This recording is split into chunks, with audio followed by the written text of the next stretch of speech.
वराए सकाफत हुज़ैफ़ा रहमान साहब ने भी ज्वाइन किया, पाकिस्तान मुस्लिम लीग नून के रहनुमा है हुज़ैफ़ा रहमान साहब। अस्सलाम वालेकुम, बहुत बहुत शुक्रिया आपके वक्त के लिए। अब इसके दो फ्रंट्स हैं इस वक्त, एक तो डिप्लोमेटिक फ्रंट के ऊपर सारा मामला देखा जा रहा है, दूसरा वॉर डोमेन के अंदर है। इस वक्त जो वज़ीर ममलिकत बराए ख़ारजा है सऊदी अरेबिया की, वो पाकिस्तान के विजिट में हैं। इसहाक डार साहब से उनकी मुलाकात भी हो गई है। जो इंटरनेशनल कम्युनिटी है इंक्लूडिंग सऊदी अरेबिया, वो हमसे इस वक्त क्या मुतालबा कर रहे हैं कि डी एस्केलेशन की तरफ जाया जाए, तनाव को कम किया जाए, हमसे क्या डिमांड्स हैं? जी बहुत शुक्रिया जी। सऊदी अरब के वज़ीर ममलिकत बराए ख़ारजा का दौरा इंतहाई अहम है और मैं इसका थोड़ा सा आपको जो सऊदी अरब के वज़ीर ममलिकत बराए ख़ारजा हैं, ये पहले जो है अमेरिका में सऊदी अरब के एम्बेसडर रहे और सऊदी अरब के अंदर जो किंग हैं और फिर क्राउन प्रिंस, उसके बाद तीसरी अहम तरीन position ambassador to USA for Saudi Arabia, बड़ी अहम पोजीशन होती है। तो इस हवाले से सऊदी अरब का जो वज़ीर ममलिकत उनका दौरा इंतहाई अहमियत का हामिल है, चूँकि ख़ित्ते में जिस किस्म की कशीदगी है। लेकिन एक बात मैं आपको आपके चैनल के तवस्सुस से आपके व्यूअर्स को और आपके गोशगुजार करना चाहता हूँ कि चाहे आज के हालात हों, चाहे किंग फ़हद का दौर हो या किंग अब्दुल्ला का दौर हो, हमेशा सऊदी अरब तन मन धन से पाकिस्तान के साथ खड़ा रहा। यानी तन मन धन तीन चीज़ें होती हैं, तन आपकी जान, मन आपका दिल और धन आपके दौलत। और सऊदी अरब ने बार बार मुख्तलिफ मौक़ों पर बात साबित भी की। IMF के भी हमारी डील का मामला था, सऊदी अरब हमारे साथ खड़ा हुआ। किंग अब्दुल्ला उस वक्त खड़े हुए जब पाकिस्तान पे सैंक्शंस लगनी थी 98 के अंदर एटमी धमाकों के बाद। तो सऊदी अरब पाकिस्तान के साथ खड़ा है और सऊदी अरब ने पिछले 5-8 दिनों में भी ये यकीन दिलाया कि what ever the consequences and what ever the circumstances, Saudi Arab will stand with Pakistan through thick and thin. ये एक जो है एक रोशन दलील है इस बात की कि पाकिस्तान और सऊदी अरब के जो ताल्लुकात हैं। लेकिन अब जो सऊदी अरब के वज़ीर ममलिकत बराए ख़ारजा के दौरा है, तो ज़ाहिर है सऊदी अरब के जो हिंदुस्तान है उनसे भी सफारती ताल्लुकात अच्छे हैं।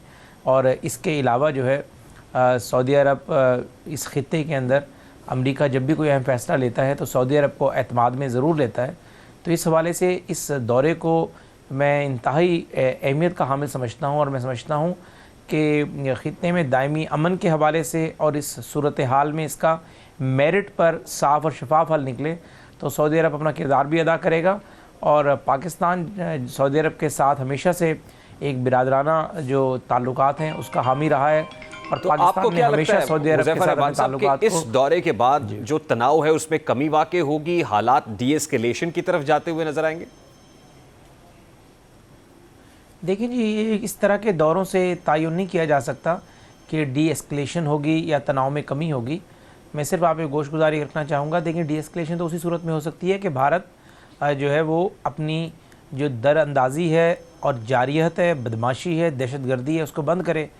जिस तरीके से भारतीय फ़िज़ाइया को हमने नाको नाक चने चबवाए और आज राइटर्स ने इसके ऊपर लिखा है, टेलीग्राफ ने लिखा है कि भारत की जो डोमिनेसी है, एयर डोमिनेसी, जो पिछले 20 साल से इस खित्ते पे कायम थी, और 36 राफ़ेल तैयारे, वो राफ़ेल तैयारे जिनको फ़िज़ा का टाइटैनिक कहा जाता है, लेकिन अल्लाह के फजल करम से पाक फ़िज़ाइया की जो दानिशमंदी और उनकी स्ट्रेटजी की वजह से अल्लाह ने उनका एक गरूर तोड़ा है और पाकिस्तानी जांबाज़ों के हाथ जो है वो उनका जो जिसको वो राफ़ेल तैयारों को बेसिकली फ़िज़ा का इस वक्त जो है वो टाइटैनिक तस्वुर कर रहे थे। तो इस तरह की जो ज़रा एक्टिविटी के बाद पाकिस्तान ये समझता है कि अगर तो भारत जो है पाकिस्तान के साथ चाहता है बेहतर ताल्लुकात, तो पाकिस्तान के साथ जो उसने ज़्यादती की है उसका ज़रा पाकिस्तान जो जवाब है वो देने का हक़ महफूज रखता है। सिंतास माहिदा उन्होंने ख़त्म किया, उस हवाले से पाकिस्तान ज़ाहिर चाहेगा कि इस तरह की हरकत भारत मुस्तक़बिल में दोबारा ना करे। हमारी आबी जो तनसीबात हैं उनको निशाना बनाया गया, उस हवाले से पाकिस्तान के ज़ाहिर तहफ़्फ़ुज़ात हैं, हमारे शहरियों को निशाना बनाया गया। हमने एक भी उनके किसी शहर को निशाना नहीं बनाया, किसी शहरी को निशाना नहीं बनाया, सिर्फ यही सोच के तहत कि इंसान दोनों तरफ बॉर्डर के जो इस तरफ या उस तरफ अगर इंसान की बात होंगी तो इंसान इंसान होता है, वो हिंदू या मुसलमान की बात नहीं होती। तो हमने जो भी अगर 4 दर्जन से ज़ायद उनके जो है फ़ौजी जवानों को जहन्नुम वासिल किया तो LOC के ऊपर क्रॉस फायरिंग के दौरान किया, और वो भी हमारी बरी अफवाज की एक्सपर्टीज़ हैं। बिल्कुल आप सही कह रहे हैं। हमने डिफेंसिव डोमेन में रहते हुए बल्कि उनकी चेक पोस्टों को निशाना हमने जितना रिस्ट्रेन हो सकता था उसका मुजाहरा किया है, लेकिन दूसरी तरफ कौम भी खासी जज्बाती है। आज जुमे का रोज़ है और जुमे के जो खुतबात हैं उसके अंदर भी खासी जज्बाती जो तकारीर हैं वो सुनने में आई। मसाजिद के अंदर इस हवाले से बात हो रही है। जो आम सिविलियंस हैं वो ये कह रहे हैं बड़ा जारहाना उनका रवैया है, मिजाज है, वो मुतालबा कर रहे हैं हुकूमत से भी और ज़ाहिर मिलिट्री साहब कि हम खड़े हुए हैं जनाब, आप भारत को एक दफ़ा तो खूब मज़ा चखाइए। तो इस हवाले से what are we planning now कि हमने ये फैसला कर लिया है कि रिटेलिएट करना ही करना है, अब हम करेंगे या फिर यहाँ से हम वापस आएंगे?